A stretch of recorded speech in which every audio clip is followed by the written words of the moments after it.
The water of life. There once was a king who had an illness, and no one believed that he would come out of it with his life. He had 3 sons who were much distressed about it, and went down to the palace garden and wept. There they met an old man who inquired as to the cause of their grief. They told him that their father was so ill that he would most certainly die, for nothing seemed to cure him. Then the old man said, I know of one more remedy, and that is the water of life. If he drinks of it, he will become well again, but it is hard to find. The elder said, I will manage to find it, and went to the sick king and begged to be allowed to go forth in search of the water of life, for that alone could save him. No, said the king, the danger of it is too great. I would rather die. But he begged so long that the king consented.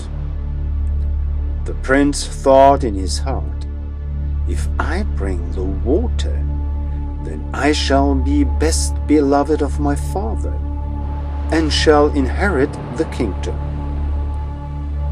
So he set out, and when he had ridden forth a little distance, a dwarf stood there in the road, who called to him and said, Whither away so fast? Silly shrimp, said the prince very haughtily, it is nothing to do with you, and rode on. But the little dwarf had grown angry, and had wished an evil wish. Soon after this the prince entered a ravine, and further he rode, the closer the mountains drew together, and at last the road became so narrow that he could not advance a step further.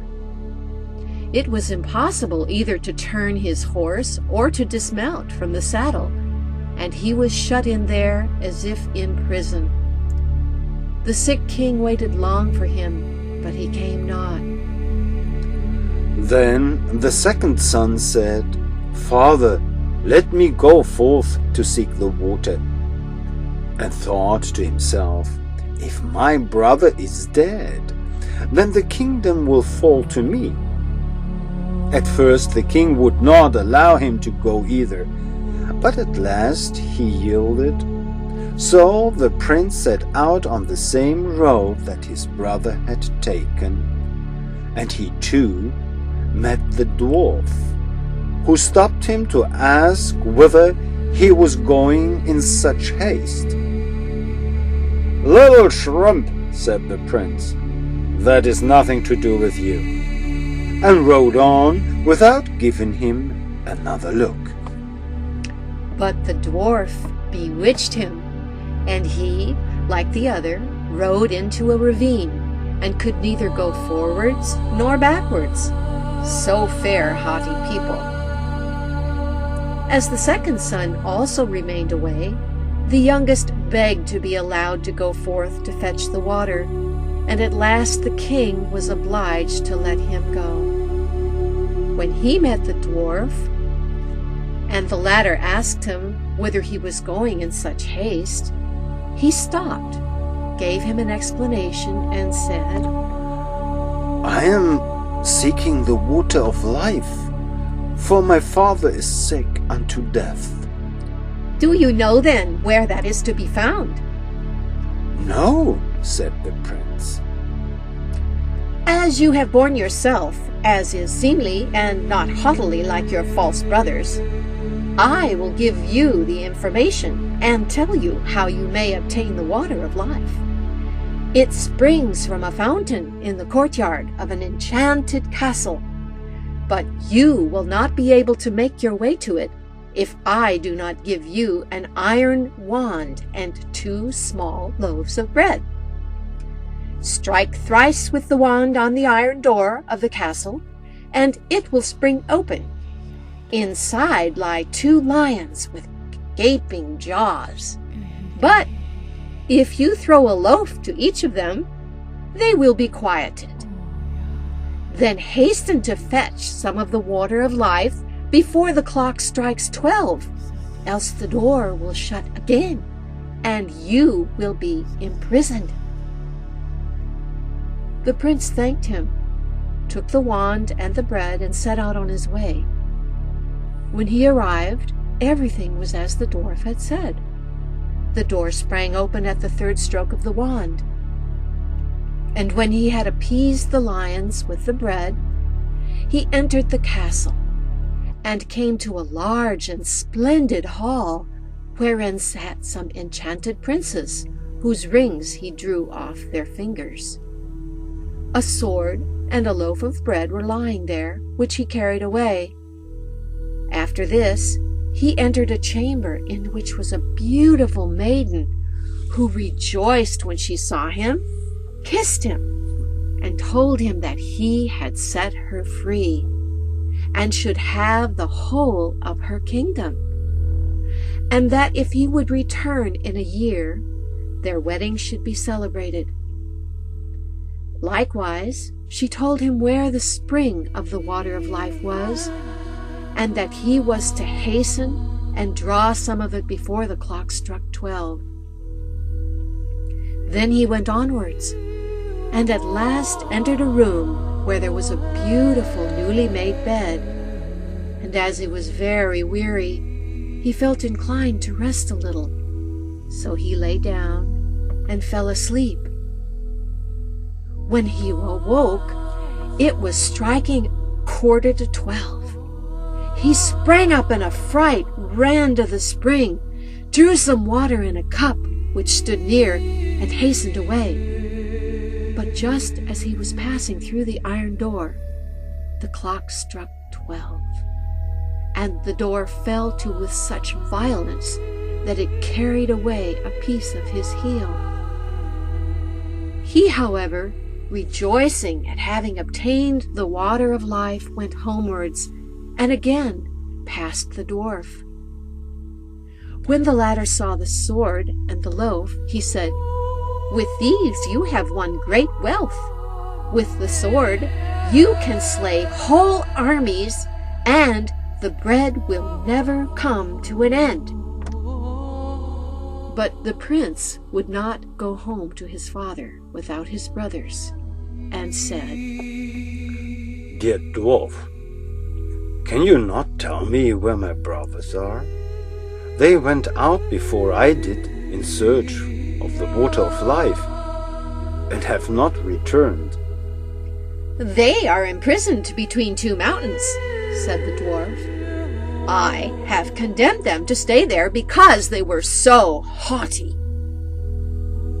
Then the prince begged until the dwarf released them, but he warned him and said, "Beware of them, for they have bad hearts." When his brothers came, he rejoiced and told them how things had gone with him, that he had found the water of life, and has brought a cupful away with him, and had rescued a beautiful princess who was willing to wait a year for him, and then their wedding was to be celebrated, and he would obtain a great kingdom.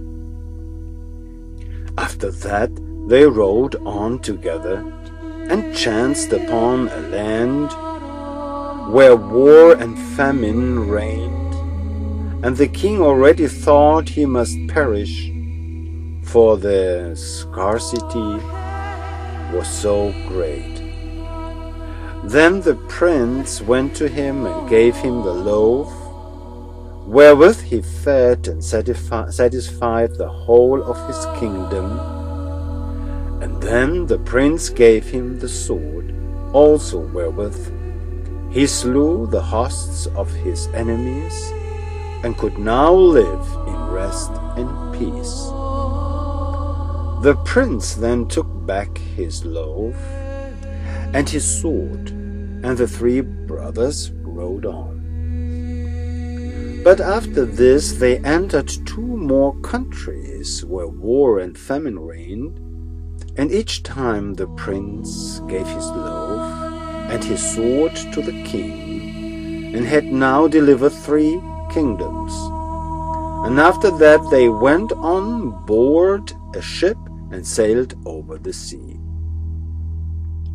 During the passage, the 2 elders conversed apart and said, "The youngest has found the water of life, and not we, for that our Father will give him the kingdom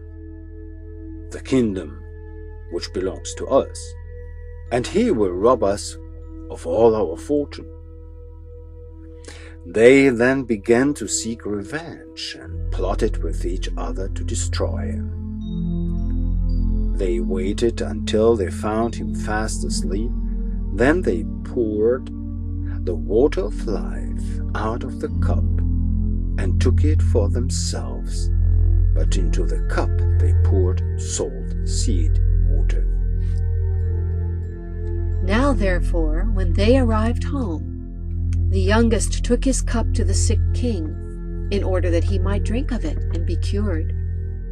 But scarcely had he drunk a very little of the salt sea water, then he became still worse than before. And as he was lamenting over this, the 2 eldest brothers came and accused the youngest of having intended to poison him, and said that they had brought him the true water of life and handed it to him. He had scarcely tasted it when he felt his sickness departing, and became strong and healthy as in the days of his youth. After that they both went to the youngest, mocked him and said, "You certainly found the water of life, but you have had the pain and we had the gain. You should have been cleverer and should have kept your eyes open. We took it from you whilst you were asleep at sea. And when a year is over, one of us will go and fetch the beautiful princess. But beware that you do not disclose aught of this to our father.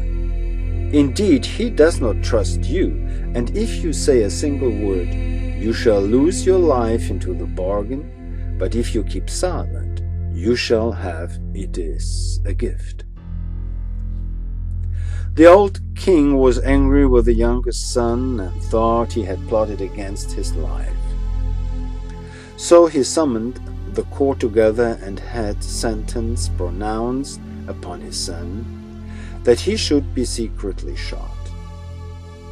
And once when the prince was riding forth through the chase, suspecting no evil, the king's huntsman was told to go with him, and when they were quite alone in the forest, the huntsman looked so sorrowful that the prince said to him, "Dear huntsman, what ails you?" The huntsman said, "I cannot tell you, and yet I ought." Then the prince said, "Say openly what it is. I will pardon you." "Alas," said the huntsman, "I am to shoot you dead. The king has ordered me to do it." Then the prince was shocked and said, "Dear huntsman, let me live. There, I give you my royal garments, give me your common ones in their stead." The huntsman said, "I will willingly do that. Indeed, I would not have been able to shoot you." Then they exchanged clothes, and the huntsman returned home, while the prince went further into the forest. After a time, 3 wagons of gold and precious stones came to the king for his youngest son, which were sent by the 3 kings who had slain their enemies with the prince's sword, and maintained their people with his bread, and who wished to show their gratitude for it. The old king then thought, "Can my son have been innocent?"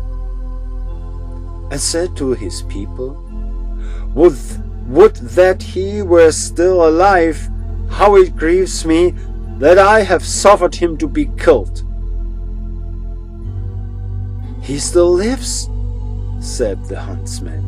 "I could not find it in my heart to carry out your command," and told the king how he had happened. Then a stone fell from the king's heart, and he had it proclaimed in every country that his son might return and be taken into favor again.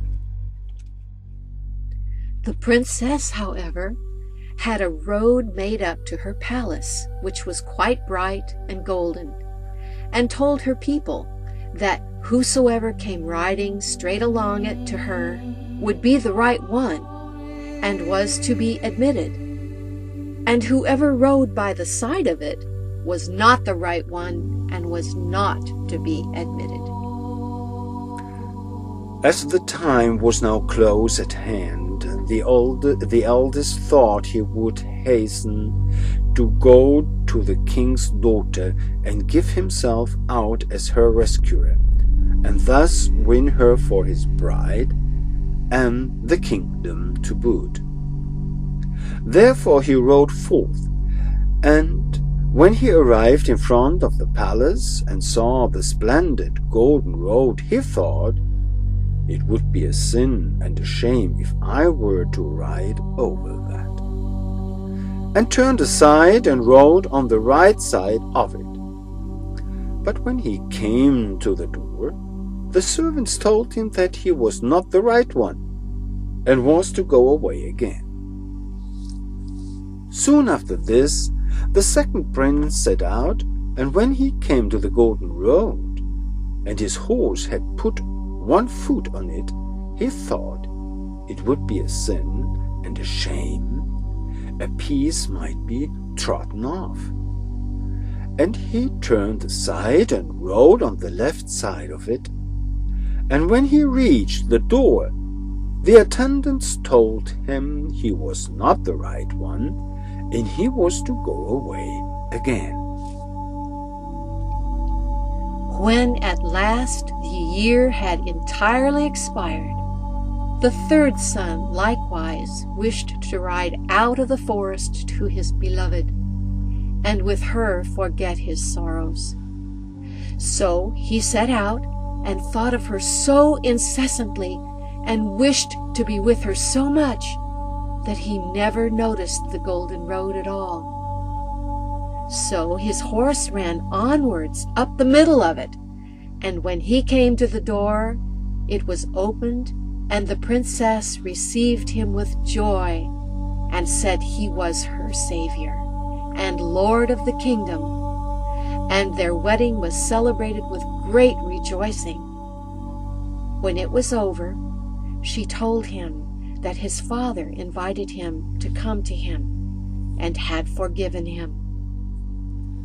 So he rode thither, and told him everything, how his brothers had betrayed him, and how he had nevertheless kept silence. The old king wished to punish them, but they had put to sea, and never came back as long as they lived.